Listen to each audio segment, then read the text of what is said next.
ॐ नमो सिद्धाणम् ॐ नमो आयर्याणम् ॐ नमो वज्रायाणम् ॐ नमो लोय सर्वशाहुणम् ॐ नमो लोय सर्वशाहुणम्। आपने आपको आप में वर लिया, चेतना को स्वयं ही प्रखर कर लिया। वीतरागे प्रभु हे महावीर जिन, आदिनाथ प्रभु तुम हो तारण तरण।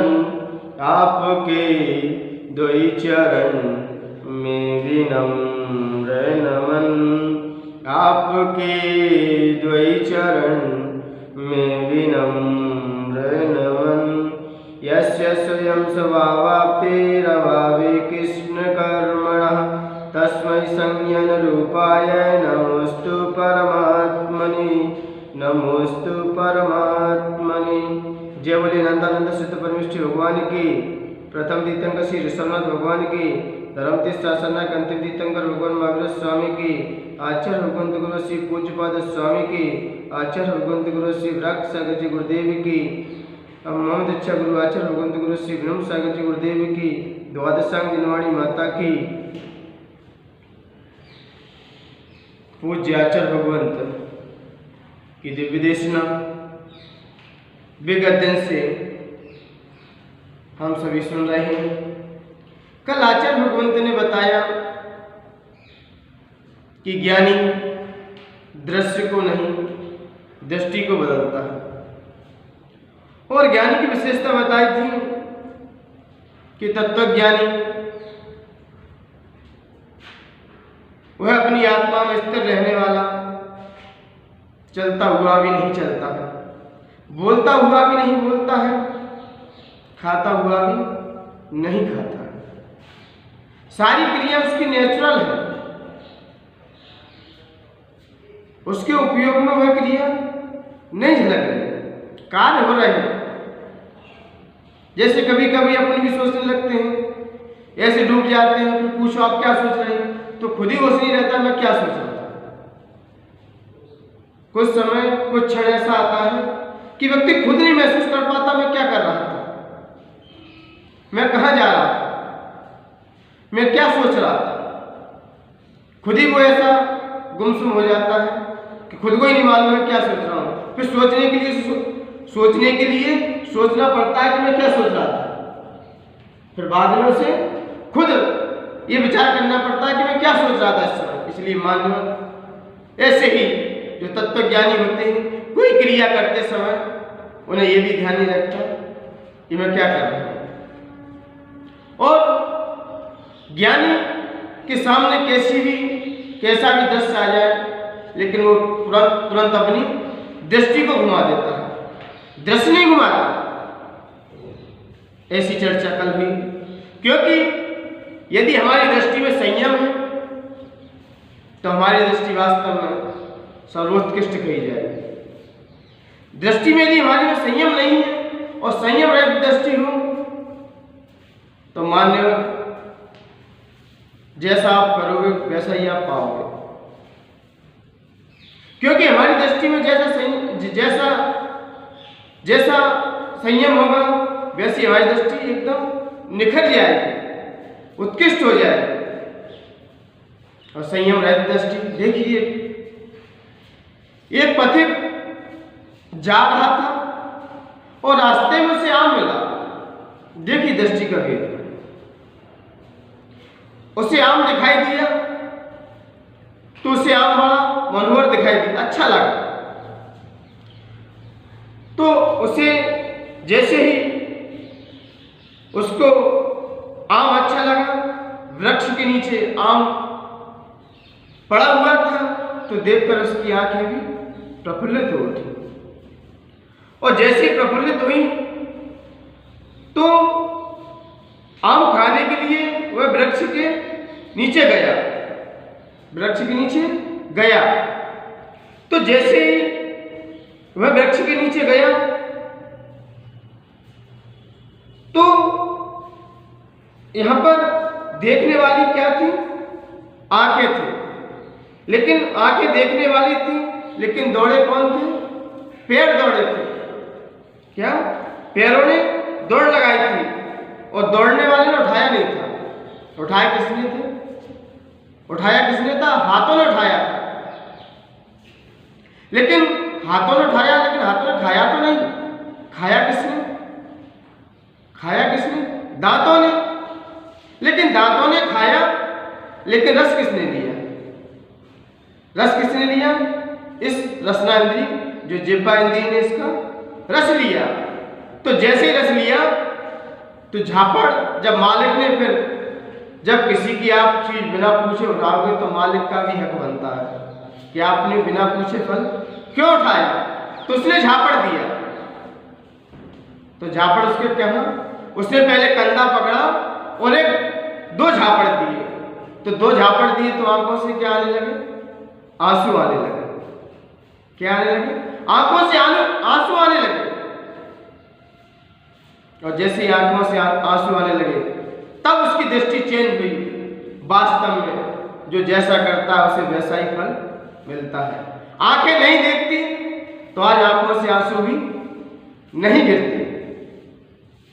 आंखें यदि आंखों नहीं देख पाती तो आज आंखों से आंसू नहीं गिरते। जिसने किया है उसने वैसा ही फल पाया। इसलिए मानव दृष्टि का फेर है। यहाँ पर हम जब असंयम जैसी दृष्टि रखेंगे, हम जैसी दृष्टि रखेंगे, वैसा ही हमें फल की प्राप्ति होगी। ये चर्चा कल की थी। आइए आचार्य भगवंत आज योगी की निर्विकल्प दशा, योगी कैसा होता है, उसकी दशा कैसी बनती है, वह दिशा को चेंज करता है कि दशा बदलता है। योगी की दिशा और दिशा दोनों चेंज हुआ करते हैं। वह किस राह पर कैसे अपने कदम बढ़ाते हैं और उस कदम बढ़ाते हुए फिर वह क्या चिंतन करते हैं, क्या मंथन करते हैं। आइए आचार्य भगवंत आज यही चर्चा करते हुए अपने बीच रखेंगे। किमिदं कीदृशं कस्य कस्मात् विशेषयन् स्वदेहमपि नैवाति योगी योगपरायणः। किमिदं कीदृशं कस्य कस्मात् विशेषयन् स्वदेहमपि नैवाति योगी योगपरायणः। यहाँ पर आचार्य भगवंत पूज्यपाद स्वामी अपनी चर्चा करते हुए कह रहे हैं किम दम। यहां पर कह रहे हैं किम इदम, यह क्या है, यह क्या है, कीदृशम कैसा है, कस्य किसका है, कस्मात् किस कारण से है। योगी क्या कह रहा है? जो आत्म तत्व ज्ञानी होता है, जो योग परायण योगी, जो अपनी आत्मा में स्थिर है, जिसकी आत्मा में परिस्पंदन भी से भी रहे, उस योगी की आत्मा, यदि वह अपनी आत्मा में स्थिर हो गया है तो वह विचार कर रहा है यह कौन है, ये क्या है, ये कैसा है, ये किसका है, ये किस कारण से है और वह कहाँ है। इति अविशेषया इस तरह विशेष विचार न करता हुआ स्वदेहम अपि विशेष विचार न करता हुआ अपने शरीर को भी न आवेति, वह अपने शरीर को भी नहीं जानता। योगी का जब योगी अपनी आत्मा में लीन हो जाता है तब उसे ये भी ख्याल नहीं रहता मैं कौन हूँ, कहाँ से आया हूँ, कैसा हूँ, क्या मेरे शरीर का स्वरूप है, उससे कोई भी ख्याल नहीं रहता। जब वह अपनी चेतना में डूब जाता है, जब वह अपने उस परमात्मा पद को पाने की भावना हो जाती है, वह तत्व चिंतन में इतना खो जाता है कि उसे बाह्य का भी कोई भाव नहीं रहता, उसे कुछ भी ख्याल नहीं रहता। जैसे आपने देखे होंगे, किसी दलाल के पास आप जाते हो, किसी दुकानदार के पास जाते हैं, तो आप उसके पास गए तो उसे यह ख्याल नहीं रहता कि आप किस जाति के हो, आपकी कौन सी जाति है, ब्राह्मणों के, वैश्यों के, ब्राह्मणों के, ठाकुरों, उससे कोई मतलब नहीं, सब भूल जाता है आप किस पार्टी के हो, बीजेपी के हो, कांग्रेस के हो, भाजपा के हो, किसके हो, और आप किस खानदान के हो, आप कहां से आए, वो कुछ नहीं पूछता। वो उसे क्या दिखाई देता है आपके अंदर? उस दुकानदार को ग्राहक के प्रति क्या दिखाई देता है? सिर्फ उसे अपना व्यापार दिखाई देता है, सिर्फ हमें इससे कितने पैसे, ये मुझसे कितना माल खरीदेगा और कितनी इससे मुझे प्रॉफिट होगी, उससे फिर कोई ख्याल नहीं रहता। फिर जाति भेद भी हट जाती है, फिर वह जाति भी नहीं पूछता, फिर उसे क्या दिखाई देता है? पैसा दिखाई देता है। और ऐसे ही यहाँ पर जो आत्मा में, जो अपनी आत्मा में स्थिर हो चुका है, जो अपनी आत्मा के स्वरूप को जान चुका है, मान्यवर, उसे फिर कोई ख्याल नहीं रहता कि मेरा शरीर कैसा है, मैं कहाँ हूँ, मैं कैसा हूँ, मैं किसका हूँ, मैं किसका हूँ और मैं क्या हूँ, उसे कोई भी ख्याल नहीं रहता, क्योंकि उसे अपना क्या आत्म तत्व दिखाई दे रहा है। जैसे व्यापार को ग्राहक पर सिर्फ पैसा दिखाई देता है, धन दिखाई देता है, ऐसे ही मानव आत्म तत्व ज्ञानी को उससे कुछ नहीं दिखाई देता। लेकिन आज का मानव देखिए, आज का मानव अपना उसे ख्याल नहीं है कि मैं कौन हूं, कहां से आया हूं और मुझे क्या करना चाहिए, वो दूसरों की ओर रखता है। अधिकांश देखा जाए तो आज का मानव अपना समय अपने लिए कम निकाल रहा है, पर वस्तु के लिए इतना समय दे देता है कि उसे अपना भी ख्याल नहीं रहता। तभी तो आचार्य भगवंत ने कहा है कि जिंदगी से बढ़कर कोई सजा ही नहीं, इस जिंदगी से बढ़कर कोई सजा ही नहीं, पर जुर्म क्या है ये पता ही नहीं। देखिए व्यक्ति की जिंदगी अपने लिए कितना समय निकालता है और पर के लिए कितना समय निकालता है। तभी आचार्य भगवंतों ने कहा है कि जिंदगी से बढ़कर कोई सजा ही नहीं, पर जुर्म क्या है ये पता ही नहीं। ये जिंदगी इतने हिस्सों में बढ़ चुकी है, ये मेरी जिंदगी इतने हिस्सों में बढ़ चुकी है, अब मेरे हिस्से में बचा ही कुछ नहीं। कहीं बीवी, कहीं बच्चे, कहीं दुकान, कहीं परिवार, कहीं मित्र, कहीं माता, कहीं पिता, कहीं रिश्तेदार, कहीं नाते, इनमें ही हमारा जीवन सुबह से लेकर शाम तक निकल जाता है।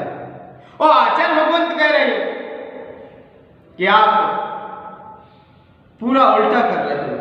जिसको जानना है, जिसकी पहचान करनी है, जिनसे हमें संपर्क साधना है, आज हम उनसे ही दूर होते जा रहे हैं। और जिनसे हमें संपर्क नहीं बनाने, उनसे हम अपना परिचय बढ़ाते जा रहे हैं, उनसे हम अपना परिचय बढ़ाते जा रहे हैं, उनसे हम संपर्क साधते जा रहे हैं, और जिससे हमें परिचय करना है उससे हम अपरिचित होते जा रहे हैं। मान्यवर, हम क्या संसार में परिचय करने के लिए आए और हम किसका परिचय कर बैठे। हर व्यक्ति संसार में आता है, संसार में जन्म लेता है और 9 माह गर्भ में रहता है, तब उसे ये ख्याल आता है कि मैं संसार में जाऊंगा, सिर्फ अपना परिचय करूंगा, मुझे किसी दूसरे के परिचय की जरूरत नहीं है, मैं सिर्फ अपना परिचय करने जाऊंगा। और जिसे अपना परिचय हो जाएगा, जिस दिन मुझे अपना परिचय हो जाएगा, वास्तव में हम अपने लक्ष्य को भी प्राप्त कर लेंगे। लेकिन मान्यवर, आजकल व्यक्ति दूसरों के परिचय में कितना लगा रहता है, दूसरों में कितना समय निकाल देता है। लेकिन आचार्य भगवंत कहते हैं कि मैं ये नहीं कह रहा हूं कि परिचय मत बनाओ, परिचय सबसे बनाओ, लेकिन संपर्क किसी से मत रखो। आप अपना परिचय मत दो, आप तो अपनी क्रियाएं करो, आप तो अपनी साधना करो, आपका तो परिचय सामने खुल ही जाएगा। और संपर्क भी उनसे बनाओ जिनसे अपना हित होता है। व्यक्ति ना जाने किन किन लोगों से अपने संपर्क बना लेता है, इतने संपर्कों को फैला देता है कि फिर वह इनकी उधेड़-बुन में अपना जीवन भी खो बैठता है। मानव यहाँ पर आचार्य भगवंतों ने कह दिया है कि अपना परिचय कीजिए, अपना ही परिचय वास्तव में हम कर लेंगे तो हमें किसी का परिचय लेने की जरूरत भी नहीं पड़ेगी।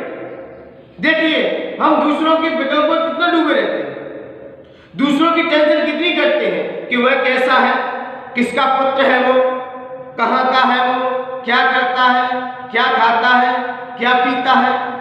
देखिए, आज समय देखिए ना अपना जीवन कि हम दूसरों के लिए कितना ख्याल रखते हैं। लेकिन मान्यवर यहाँ आचार्य भगवंत कह रहे हैं, यहाँ पर ज्ञानियों को संबोधन करते हुए आचार्य भगवंत कह रहे हैं कि आप अपना परिचय कीजिए, आप अपने तत्व को जानिए। और जो व्यक्ति अपने तत्व को जान जाता है, फिर संसार में उसे वस्तु क्या है, कैसी है, किसकी है, कौन हो, उसे कोई भी ख्याल नहीं रहेगा। देखिए, आज के व्यक्ति का जीवन में पूज्य आचार्य भगवंत जो हमारे गुरुदेव हैं, उनके द्वारा एक कविता लिखी गई है। देखिए, व्यक्ति की जिंदगी देखिए, उसमें जिंदगी के रहस्य को दर्शा दिया है। देखिए व्यक्ति की जिंदगी कि रात भर पाप करे, पाप के विचार करे, और सोवत ते उठे पहले चाय धोख देते हैं। देखिए व्यक्ति की जिंदगी सुबह से लेकर शाम तक कि रात भर पाप करे, पाप के विचार करे, और सोवत ते उठे पहले चाय धोख देते हैं कि हाथ में अखबार पढ़ रहे बार बार, और खुद की खबर नहीं दुनिया की लेते हैं। देखिए व्यक्ति कितने पाप किया करता है। जितने पाप संसार में मनुष्य के रात में होते हैं, शायद उतने पाप दिन में भी नहीं हो पाते। रात में कितने पाप हो जाते हैं, क्योंकि रात में आचार्य भगवंतों का कहना है 10 बजे के बाद, 10 से 2 बजे के बाद वासना काल लग जाता है। इस समय विद्यार्थी कोई पढ़ना चाहे, अध्ययन करना चाहे, वह सही तरीके से नहीं पढ़ सकता। लिख सकता है लेकिन याद नहीं हो सकता। इस समय आप कितना ही विषय इस समय याद करते रहना, कितने 10:30 से ऊपर घड़ी चढ़ी, जिसे स्मार्ट टाइम बोलते हैं। 10 बजे को 10 बज के 10 मिनट हो रहे हो तो वो क्या है, स्मार्ट टाइम है। और यदि इस समय कोई विद्यार्थी अध्ययन करना चाहे, पढ़ना चाहे, याद करना चाहे, तो उसे याद नहीं होता। कितने 10 बजे से लेकर 10 से ऊपर घड़ी जाने के बाद और 2 बजे तक। इस समय आचार्य भगवंत ने कह दिया है ये आपका सोने का समय है। इस समय योगी लोग सोते हैं, इस समय योगी लोग विश्राम करते हैं, और भोगी लोग पाप कार्य किया करते हैं। 10 से लेकर 2 बजे तक ही व्यक्ति इतने पापों को कर लेता है कि उसे खुद भी ख्याल नहीं रहता कि मेरी आत्मा का स्वरूप क्या है, क्योंकि इस समय आचार्य भगवंतों ने इसे वासना काल कहा है। देखिए, आप 2 नंबर की कोई गाड़ी जा रही हो, जिससे 2 नंबर का माल एक देश से दूसरे देश में भेजना हो, तो किस समय गाड़ी निकालते हैं? 2 नंबर की गाड़ी। जो लोग पशु तस्कर करते हैं, जो पशुओं को इधर सप्लाई करते हैं, और वैसे तो नहीं करना चाहिए क्योंकि हिंसा का कार्य है, लेकिन ये कार्य होता कितने बजे? रात्रि के समय होता है। और इस समय कितने पाप करता है, लेकिन व्यक्ति रात भर तो इतने पाप करता है। लेकिन आचार्य भगवंत ने कह दिया उसका चिंतन कर लो, उसका मंथन कर लो कि हमने रात भर कितने पाप करे, लेकिन उसका पाप का विचार तो कर नहीं पाता है। लेकिन सुबह उठते क्या करता है, किसको प्रणाम करता है? चाय को। देखिए जीवन से चाय को प्रणाम। सेकंड पे भगवान का नंबर आएगा, करे तो ठीक और नहीं तो चलेगा। लेकिन सबसे पहले हमें किसको प्रणाम करना चाहिए? अनंत भगवान को। हमारी आत्मा को, जिस आत्मा ने अपने लक्ष्य को प्राप्त कर लिया है, ऐसी आत्माओं को सबसे पहले हमें उठकर प्रणाम करना चाहिए। लेकिन व्यक्ति क्या करता है? देखिए, इसलिए आचार्य भगवंतों ने कविता में बोल दिया है कि रात भर पाप करे, पाप के विचार करे, सोवत ते उठ पहले चाय धोख देते हैं, और हाथ में अखबार पढ़ रहे बार बार, और खुद की खबर नहीं दुनिया की लेते हैं। उसे खुद की खबर नहीं कि मुझे सबसे पहले क्या करना चाहिए, दूसरे की खबर ले रहा है कि आज इंडिया में ये हो गया, चांदी ये भाव है, उसके साथ ऐसा कार्य हो गया, और चाय की चुस्की भी चल रही है, चाय की चुस्की भी हाथ में है, और बाहर की खबर ले रहे हैं। हमें किसका रसपान करना चाहिए और किसकी खबर लेना चाहिए, ये तो व्यक्ति भूल गया। तो ऐसा व्यक्ति जो अपनी आत्मा को भूल जाता है और पर वस्तु को याद किया करता है, इसे आचार्य भगवंतों ने कविता के माध्यम से क्या कहा है, आइए सुनते हैं कि रात भर पाप करे, पाप के विचार करे, सोबत ते उठे पहले चाय धोख देते हैं, हाथ में अखबार पढ़ रहे बार बार, खुद की खबर नहीं दुनिया की लेते हैं। कि 4 दिन रह के भी जिंदगी को जी न पाए, कि 4 दिन रह के भी जिंदगी को जी न पाए, ऐसे आदमी दुनिया में सारे ही चेते हैं। कि आदमी भले ही तुम इनको कहो यहाँ पे, कि आदमी भले ही तुम इनको कहो यहाँ पे, मेरी नजरों में ये तो भूते हैं या प्रेत हैं, मेरी नजरों में ये तो भूते हैं या प्रेत हैं। ये 4 दिन की जिंदगी है, क्योंकि 1 रोटी 2 लंगोटी 3 गज जमीन और 4 दिन की जिंदगी है। और हमने जाने कितने अरमान बना रखे हैं, हमने किन किन वस्तुओं को अपना बना रखा है, और किन किन वस्तुओं को हम ख्याल रखते हैं। मान्यवर, आप अपना परिचय कीजिए, आप अपनी खबर रखिए, बाहर की खबर लेने की जरूरत नहीं है। और बाहर की खबर लेते लेते आपका जीवन यापन हो जाएगा, लेकिन तो भी आप बाहर की खबरों से आप अपरिचित ही रह जाओगे। पूरा परिचय बाहर की खबरों से आप नहीं कर सकते। इसलिए आचार्य भगवंतों ने कहा है, जो अपना ध्यान रखता है, जो अपना ख्याल रखता है, वास्तव में वह संसार की सारता को, इस इंद्रजाल को भी, इस मोह माया को भी जान सकता है कि ये मोह माया क्या है। ये मोह माया है क्या चीज? ये तो इंद्रधनुष के समान है, मृग मारीचिका की समान है। जैसे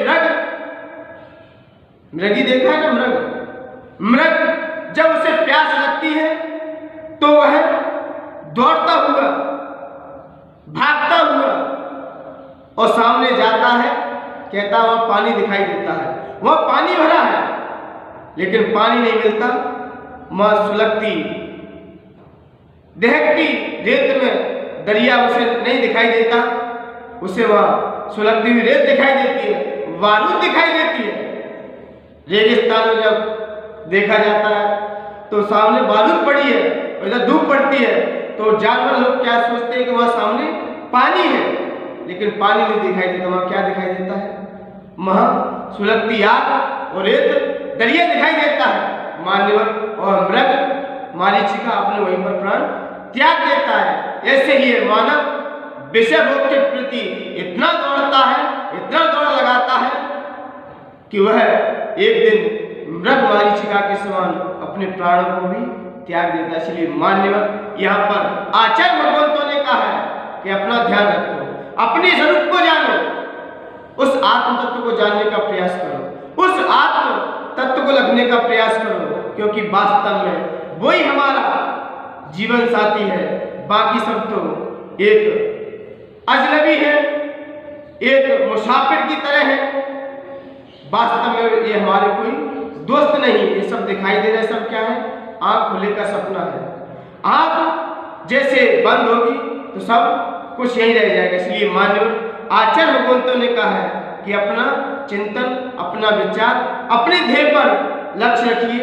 वास्तव में हम दूसरों की वस्तु को कितना भी जान लें, तब भी हमें पूर्ण जानकारी नहीं हो सकती, लेकिन हम अपने स्वरूप को जान लेंगे तो एक दिन हमारा ज्ञान भी पूर्ण हो जाएगा। यहाँ पर आचार्य भगवंतों ने कहा है कि आज का मानव दूसरों के विकल्पों में इतना जीवन यापन करता है, इतना यापन करता है। जब एक व्यक्ति रास्ते से जा रहा था, तो रास्ते से जा रहा था तो उसे गुलाब के फूल दिखाई दिए, उसे पेड़ दिखाई दिया। तो पेड़ दिखाई दिया तो गुलाब से कहने लगा कि हे गुलाब, तू कितना सुंदर है, तू कितना अच्छा है, सबको अपनी तरफ आकर्षित करता है, लेकिन तेरे अंदर ये कांटे ना होते तो तू कितना अच्छा होता। क्या तेरे अंदर ये कांटे ना होते तो तू कितना अच्छा होता। ठीक है। और जैसे ही पथिक आगे गया और आगे बढ़ते हुए चला, उसे समंदर दिखाई दिया, फिर समंदर से बोला कि हे समंदर, तू कितना विशाल है, कितना गंभीर है, कितना विशाल है, कितना गंभीर है,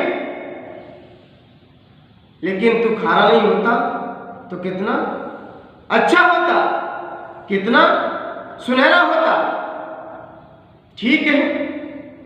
देखा, जैसे उसे चंद्रमा दिखाई दिया तो चंद्रमा से कहा, हे शशिकांत, तू रात्रि में आता है, कितनी शीतलता प्रदान करता है, लोगों को कितना शीतल देता है, लेकिन हे चंद्रमा, तेरे अंदर दाग ना होता तो तू कितना अच्छा होता, तू कितना अच्छा होता। फिर जैसे ही आगे बढ़ा, उसे कोयल दिखाई दी।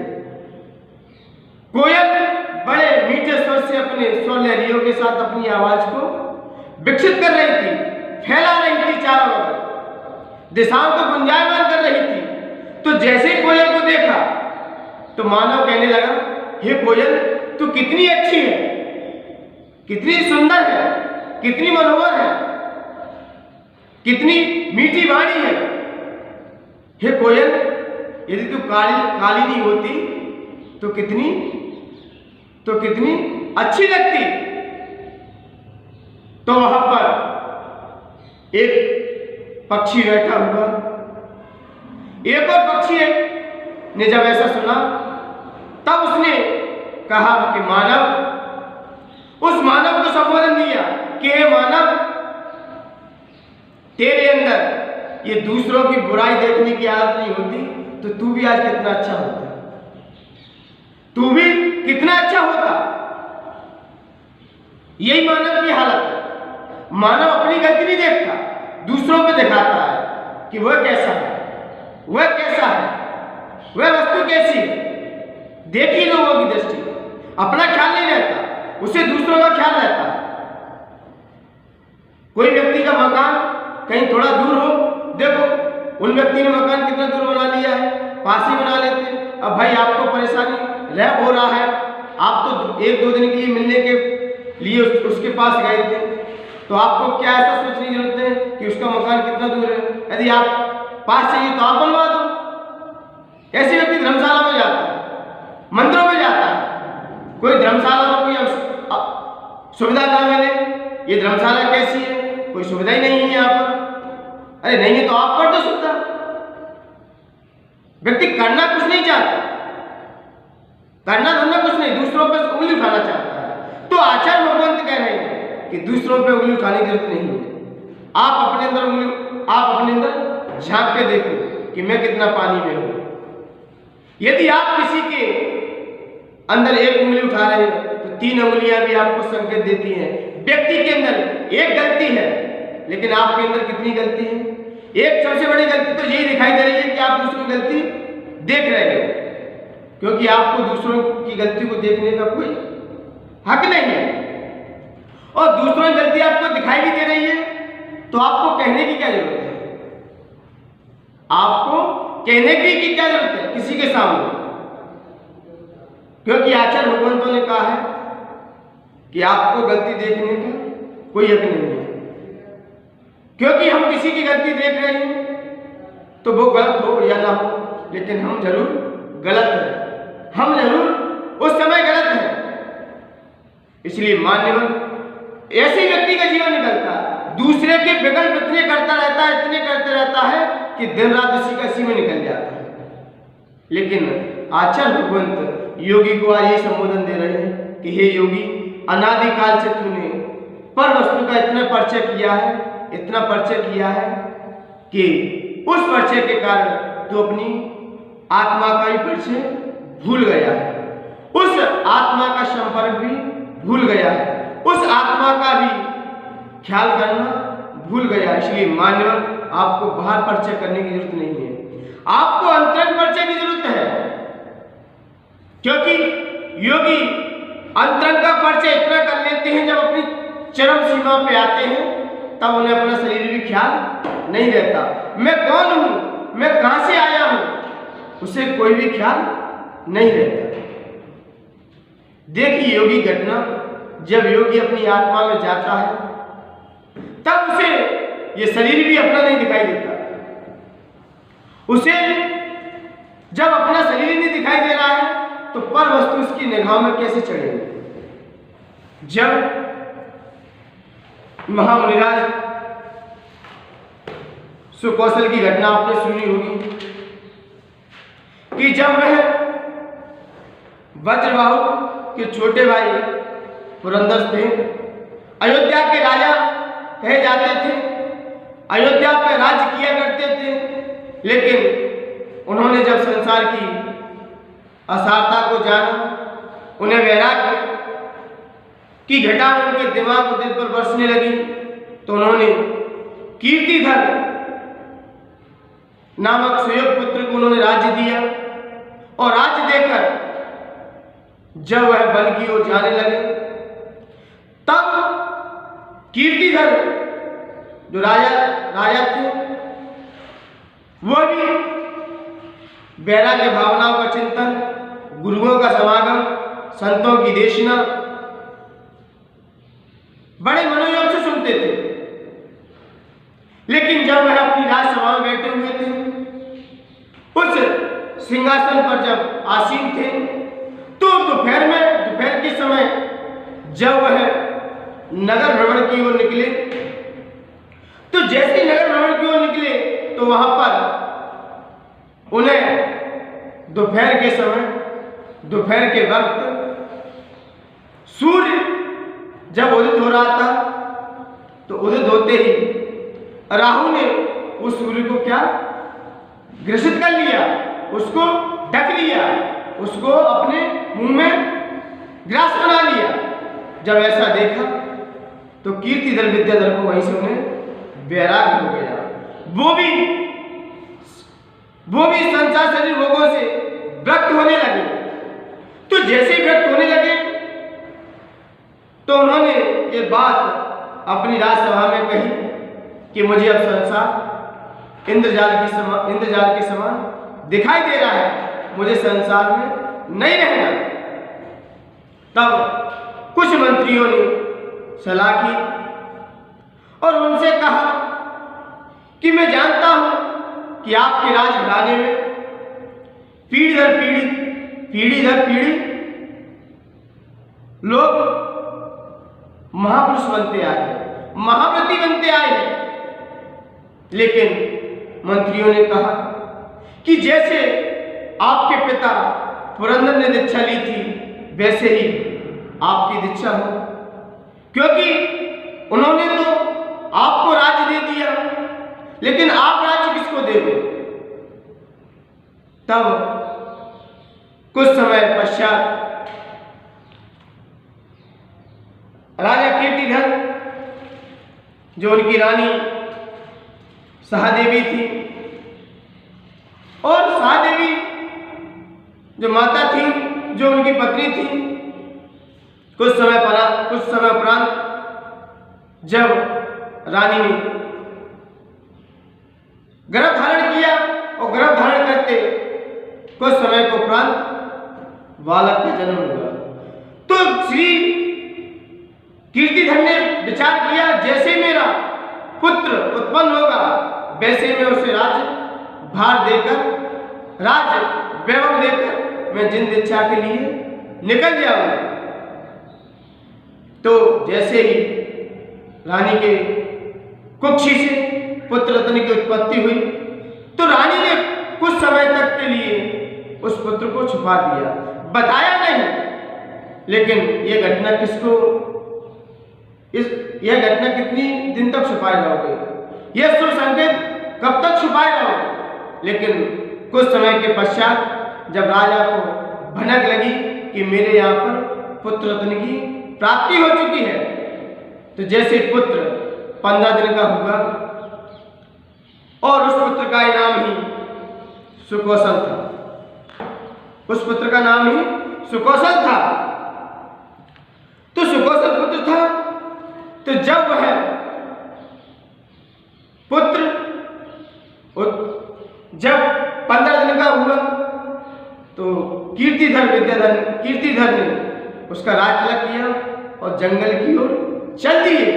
तो जैसे ही चल दिए तो उनकी पत्नी को थोड़ा रहा नहीं गया कि आपने छोटे सा, अभी तो छोटा बालक, अभी तो अभी वो कैसे भार संभालेगा।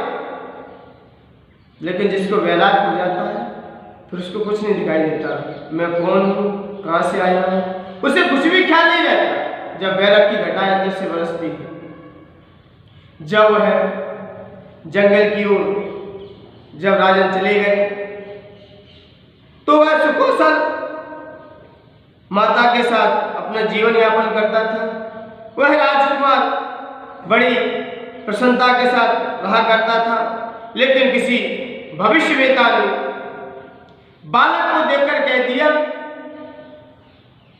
कि यह बालक भी संसार में नहीं रहेगा, इस बालक को भी जैसे संतों की वाणी मिलेगी, जैसे संतों का दर्शन मिलेगा, वैसे इसे क्या वैराग्य हो जाएगा। तो रानी को जैसे ही पता चला, जैसे ही रानी को यह समाचार मिला कि मेरा बालक भी किसी संयोग से, किसी मुनि के संयोग से इसको भी क्या वैराग्य हो जाएगा। और कीर्तिधर विद्याधर की 2 रानियां थी, एक का नाम क्या था, सहदेवी था, एक का नाम दया माता भी था, 2 थी। लेकिन जब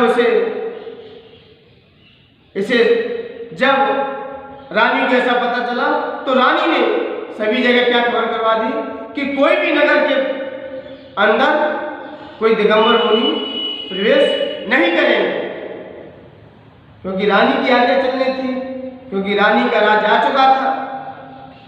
तो रानी ने ऐसी घोषणा कराई तो सारे पहरेदारों ने रानी की आज्ञा का पालन किया और कोई भी संत आते थे, कोई भी संत, कोई भी सज्जन आए तो बाहर राज सभा में या राजनगर में कोई प्रवेश ना कर पाए। तो एक दिन वही कीर्तिधर मुनिराज जब भ्रमण करते हुए जब उस नगर की ओर आए तो नगर की ओर जैसे प्रस्थान किया तो सुकौशल जो यौवन अवस्था को धारण कर चुके थे, वो छत पर बैठकर, वो छत पर अपने राजमहल पर खड़े हुए थे। वो निहार रहे थे अपनी अयोध्या नगरी को, अपनी निगाहों से देख रहे थे कि मेरी अयोध्या नगरी कितनी सुंदर लग रही है। लेकिन उन्हें एक दृश्य दिखाई दिया कि कोई मुनिराज को धक्का मार रहा है, कोई धकेल रहा है, कोई उन पर उपसर्ग कर रहा है। जब ऐसा दृश्य देखा तो देखते ही उनकी आंखें भी नम हो गई। उन्होंने कहा कि मेरे राज्य में कोई गरीब व्यक्ति को ऐसे धकेल रहा है, तो मेरे राज्य में रहना, मेरा रहना इस राज्य में भी धिक्कार है कि गरीबों की नहीं सुन रहे लोग और मेरे ही पहरेदार हैं। तब उसने जो दूसरी माँ थी उससे पूछा कि माँ, ध्यान माता जो दूसरी माँ थी उससे पूछा कि ये क्या हो रहा है। तब उसने माँ ने उससे सत्य का बोध कराया कि जो आपकी जो माँ है उसने सारे पहरेदारों को यही संकेत दिया है कि कोई इस राज सभा में या इस नगर में कोई संत प्रवेश ना करे। ये संत नहीं है ना कोई, ये वही संत है जो इस नगर के राजा थे, वो आपके पिता ही है। क्या है? पिता है, जो मुनि बन चुके हैं, जो इस नगर के राजा थे पहले, आज उनको ही लोग धक्का देकर बाहर निकाल रहे हैं। जब ऐसा सुना तो सुकौशल को अंदर से जब सत्यता का बोध हुआ तो उसके अंदर से एक भूख जगी। वह किसी को सूचना ना देते हुए सीधे मुनिराज के चरणों में गए और मुनिराज के चरणों में जैसे ही मुनिराज से नमस्कार किया, प्रणाम किया, और जैसे ही प्रणाम किया तो मुनिराज ने संसार की असारता का दिग्दर्शन कराया, संसार रूपी जाल का बोध कराया और उसे आत्म तत्व का उपदेश दिया। और वहीं से जैसे उपदेश दिया तो उपदेश देते ही उसके अंदर उपदेश देते ही तो उसे संसार से वैराग्य होने लगा, संसार शरीर भोगों से वृत्ति होने लगी। तो जैसे वृत्ति होने लगी तो वह जाकर उनके चरणों में जाकर उस सुकौशल बालक ने अपने पिता कीर्तिदत्त से मुनि दीक्षा को अंगीकार कर लिया। लेकिन जैसे अंगीकार किया और इधर मां को पता चला कि मेरा पुत्र भी मुनि बन चुका है, तो मां उसकी रौद्र ध्यान करते हुए, आद्र रौद्र प्रणाम करते हुए कि एक तो मेरा पहले आपने साथ छोड़ दिया, अब पुत्र भी चला गया। तो मां क्या संकल्पता करती रही, क्योंकि मां बचपन में जब स्त्रियों का जन्म देखिए कि सबसे पहले स्त्रियां जन्म लेती हैं, कोई बालिका आती है तो पहले सबसे सारा किसका रहता है, माता पिता के अंडर में रहती है। और माता पिता जैसे ही छोड़ते तो किसका सहारा मिलता है, पति का। और पति यदि छोड़ दे तो किसका सहारा है, पुत्र का है। अब पति भी चला गया और पुत्र भी चला गया तो उसके अंदर क्या परिणाम होते रहे, उसके अंदर संकलेश परिणाम होते रहे। और इतने संकलेश परिणाम होते रहे कि आगे चल के वही रानी क्या बनी, त्रियंच योनि में चली गई थी। त्रियंच योनि में गई, वहां पर क्या वाग्नी बनी। वाग्नी बनी क्या मतलब, सियालनी बनी। और सियालनी बनने के कारण सियालनी बनी तो जैसे ही वह जंगल में रहा करती थी, जिसे भागिन भी कह सकते हैं, तो जैसे ही वह जंगल में शिकार ढूंढा करती थी, क्या शिकार करती थी, जिसे वाघ बोलते हैं। क्या बोलते हैं, वाघ बोलते हैं, क्या बोलते हैं, वाघ होता है ना जो चीता जैसा होता है, क्या बोलते हैं, बाघ ही बोले, हाँ बाघ। तो वह जाके वागिनी बनी तो जैसे ही शिकार कर रही थी, लेकिन पुत्र की संकलेशता के कारण उसे वागिनी बनना पड़ा। तो जंगल में जब दोनों मुनिराज जब ध्यान कर रहे थे, जब आत्मचिंतन में तल्लीन थे, तो उस वागिनी ने आके जो सुकौशल नाम के मुनिराज थे उन पे जाके क्या प्रहार कर दिया और जाके उनका पूरा शरीर खा गई। तो जैसे ही पूरा शरीर खाई, देखिए मुनि की क्षमता, देखिए मुनि का ध्यान कि मुनि को जब अपनी आत्मा में लीन हो जाते हैं तो उन्हें अपना शरीर भी नहीं दिखाई देता। तो पूरा शरीर वह वागिन खाती रही और खाती रही, इतना खाया कि शरीर को कुछ नहीं छोड़ा। और वह अपनी आत्मा में इतने लीन होते चले गए कि सुकौशल मुनिराज को वहीं पर केवल ज्ञान की क्या प्राप्ति हो गई, वहीं पर उन्हें केवल ज्ञान प्रकट हो गया। तो जैसे प्रकट हुआ तब उन्हें उस वागिन को उनके हाथ पर क्या चिन्ह दिखाई दिया। किसके हाथ पर, उन मुनिराज के हाथ पर चिन्ह दिखाई दिया। उस चिन्ह से वागिन ने जाति स्मरण कर लिया कि ये तो ऐसा लगता है कि मेरा ही पुत्र है। ऐसा उसे जाति स्मरण हुआ कि ये तो मेरा ही पुत्र है, ये तो मेरा ही है और मैंने इसका क्या भक्षण कर लिया। वह बड़ा आंसू प्राप्त करती रही, पश्चाताप किया। और वहां पर कीर्तिधर मुनिराज ने उस वागिन को संबोधन दिया, उस वागिन को भी उसे आत्मानुभव कराया। और आत्मानुभव करा के जब कीर्तिधर मुनिराज ने भी उस ध्यान के बल से, उस आत्म तत्व के बल से अपने स्वरूप को जानकर उन्होंने भी आगे चल के केवल ज्ञान प्राप्त करके मोक्ष को भी पधार गए। इसलिए मान्यवर जो अपनी आत्मा में तल्लीन हो जाते हैं उन्हें बाह्य शरीर भी कुछ नहीं दिखाई देता। इसलिए मान्यवर आज आचार्य भगवंत ने हमको यही समझाया है कि जो आत्म ध्यान में लगा हुआ योगी यह क्या है, कैसा है, किसका है, किस कारण से है और कहाँ है, इस तरह विशेष विचार न करता हुआ वह यहाँ तक कि विचार नहीं करता कि मेरा शरीर भी कहाँ है, उसे अपने शरीर को भी नहीं जानता। इसलिए मानव जो आत्मध्यानी होता है, जो आत्मानुभवी होता है, उसे ये कुछ नहीं दिखाई देता, सिर्फ उसे अपनी आत्मा का लक्ष्य दिखाई देता है। इसलिए मान्यवर आप भी उस आत्मतत्व को जानने का प्रयास कीजिए। आप बाह्य वस्तु से हटकर स्व वस्तु में उतरने का प्रयास कीजिए। उस आत्मा की खजाना खोलने का प्रयास कीजिए, क्योंकि इसमें कई अनंत विभूतियां विराजमान हैं। इसलिए मान्यवर आप अपनी विभूति से प्रेम कीजिए, आप अपने स्वरूप को जानिए, तभी हमारा जीवन सफल और सार्थक हो सकता है। इन्हीं पवित्र पुनीत भावनाओं के साथ जय बोलिए आचार्य भगवंत गुरु श्री वृक्ष गुरुदेव की।